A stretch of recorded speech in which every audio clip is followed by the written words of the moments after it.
ताज़ा तरीन इत्तलात के मुताबिक एस्टेब्लिशमेंट ने इंतखाबात करवाने के लिए रजामंदी जाहिर की है, लेकिन ये रजामंदी मशरूत है। इसके लिए कुछ शराइत रखी गई हैं और वो शराइत इमरान खान को कम्युनिकेट कर दी गई हैं और अभी ये भी मालूम हुआ है कि इमरान खान ने इन शराइत का जवाब भी दे दिया है। और ये शराइत इस्टेब्लिशमेंट ने इसलिए रखी कि इस्टेब्लिशमेंट इस नतीजे पर पहुंची है और जो उनको रिपोर्ट्स मिली हैं कि जिस कदर भी इस सिस्टम को तवालत दी जाएगी उसी कदर हालात मजीद ख़राब होंगे, मुल्क बैंकरप्ट हो सकता है, मुल्क के अंदर बदअमनी और खाना जंगी फैल सकती है जो शायद किसी के कंट्रोल में ना रहे। इसलिए इंतखाबात ही इन मसाइल का हल है। लेकिन अब अगर इंतखाबात करवाए जाएं, गैर जानबदाराना इंतखाबात करवाए जाएं, आज़ादाना इंतखाबात करवाए जाएं, तो लगता ये है कि इमरान खान 2/3 मेजॉरिटी से वापस आ जाएंगे और फिर वो कुछ ऐसे इक़दामात करेंगे जो शायद इस्टेब्लिशमेंट के लिए काबिल कबूल नहीं होंगे या उनकी नज़र में वो बेहतर नहीं है। तो इसलिए उन्होंने पहले ही इमरान खान को कम्युनिकेट किया है कि अगर ये शराइत इमरान खान मान लें तो इंतखाबात हो सकते हैं। जो शराइत इमरान खान के सामने रखी गई हैं उनमें पहली शर्त यह है कि रजीम चेंज ऑपरेशन जो हुआ है उसके खिलाफ कोई तहकीकात न की जाए। दूसरी शर्त यह है कि अरशद शरीफ के केस के ऊपर तहकीकात मजीद ना की जाए। तीसरी शर्त यह है कि मियां नवाज शरीफ और आसिफ जरदारी के खिलाफ जो केसेस बनाए गए थे और ख़त्म हो गए हैं उनको दोबारा ना शुरू किया जाए और उनके खिलाफ किसी किस्म की तहकीकात ना की जाए। और चौथी शर्त यह रखी गई है कि इमरान खान के ऊपर जो कातलाना हमला हुआ है उसके ऊपर कोई तहकीकात ना की जाए, यानी ये चारों केस दाखिल दफ्तर कर दिए जाएं। और इत्तलात के मुताबिक इमरान खान ने जो जवाब दिया है उन्होंने कहा कि जो जहां तक मेरी ज़ात का मसला है कि मेरे ऊपर जो हमला हुआ है कातलाना, चूंकि वो मेरे इख्तियार में है, मैं उसको भूल सकता हूँ, मैं उसको बुला के आगे चल सकता हूँ। जिन लोगों ने मेरी जान लेने की कोशिश की मैं मुल्क की खातिर उनको भी माफ़ कर सकता हूँ, ये तो मेरे लिए मुमकिन है।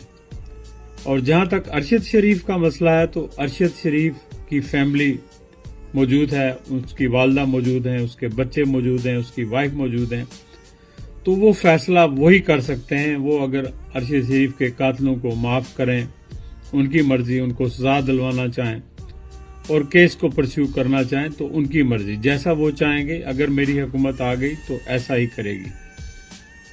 जहां तक मसला है रजीम चेंज ऑपरेशन और मियां नवाज शरीफ और आसिफ जरदारी के खिलाफ केसेस ना करने का, उनकी तहकीकात ना करने का, तो ये भी मेरा इख्तियार नहीं है, ये कौमी मसला है। चूंकि इन इक़दामात की वजह से कौम को नुकसान पहुंचा है तो इस सिलसिले में मैं तो माफ़ नहीं कर सकता। अगर कौम माफ़ करती है, अगर पार्लियामेंट माफ़ करती है तो ये और बात है, लेकिन मैं ज़ाती तौर पर ऐसे वो सारे इक़दाम जिनसे मुल्क को नुकसान पहुंचा है, मुल्क की दौलत लूटी गई है, ऐसे इक़दामात को मैं कम अज़ कम जो है वो माफ़ नहीं कर सकता, भूल नहीं सकता।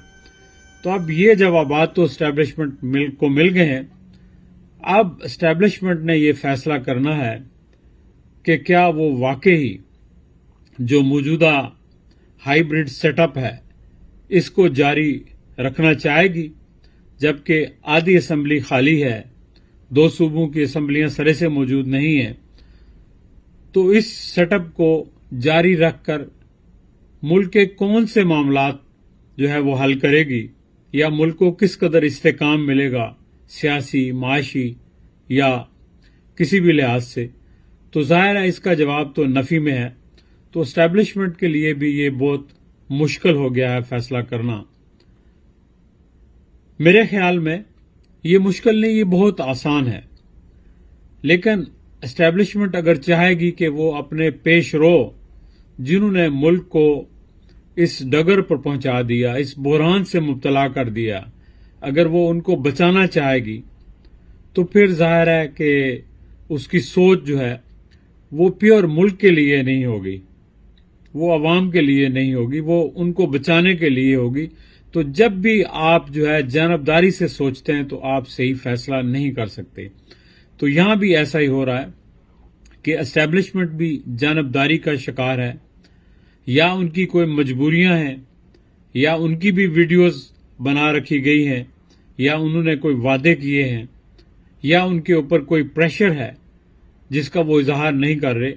لیکن اگر ایک پاکستانی کی حیثیت سے، ایک محب وطن پاکستانی کی حیثیت سے وہ سارے اپنے ذاتی تعلقات، رشتہ داریاں، مفادات، پریفرنسز کو سائیڈ پر رکھ کر صرف ایک پاکستانی کی حیثیت سے سوچیں تو ان کو اس کا جواب مل جائے گا، اور جواب یہی ہے کہ ملک کے حالات بہتر نہیں ہو سکتے جب تک ملک کے اندر فری اینڈ فیئر الیکشنز نہ ہوں۔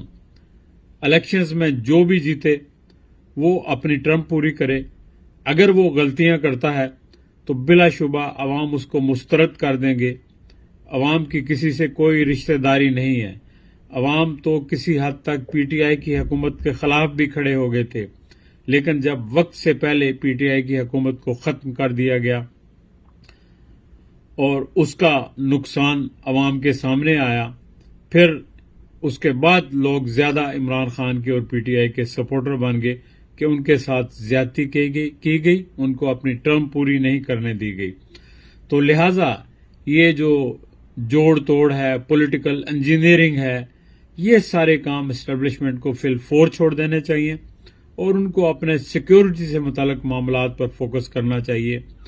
اور جو ملک میں آگ لگا کر گئے ہیں باجوہ صاحب وقت سے پہلے ایک حکومت کو ختم کر کے اور ایک دوسری حکومت کو مسلط کر کے، جن کو وہ کہتے تھے کہ یہ چور ہیں اور ڈاکو ہیں، اور ان کے خلاف کیسز بنائے، ان کو نااہل کروایا، ان کو ملک سے باہر بھیجا، جیلوں میں بند کیا، آج پھر ان کو ملک کی کشتی کا نگہبان بنا دیا۔ تو یہ جو باجوہ صاحب کی کنفیوزڈ شخصیت تھی، یہ ان کی جو منافقانہ پالیسیاں تھیں، جس کو کہتے ہیں چال بازانہ پالیسیاں تھیں، ان کا نتیجہ ہے کہ ملک یہاں پہنچا ہے۔ تو آپ اپنے پیشرو کو بچانے کی کوشش نہ کریں، آپ صرف ملک اور قوم کے لیے سوچیں اور ملک کو انتخابات کی طرف لے جائیں، چونکہ اس کے علاوہ اور کوئی حل نہیں ہے۔ آپ کوئی بھی غیر آئینی اقدام کریں گے، اس کا رد عمل مزید ہوگا اور ملک کو مزید نقصان پہنچے گا۔ چلیں دوستو، اپنا خیال رکھیے گا، پھر انشاءاللہ آپ سے کسی اور وقت کسی اور موضوع کے حوالے سے بات ہوگی۔ بہت شکریہ، خدا حافظ۔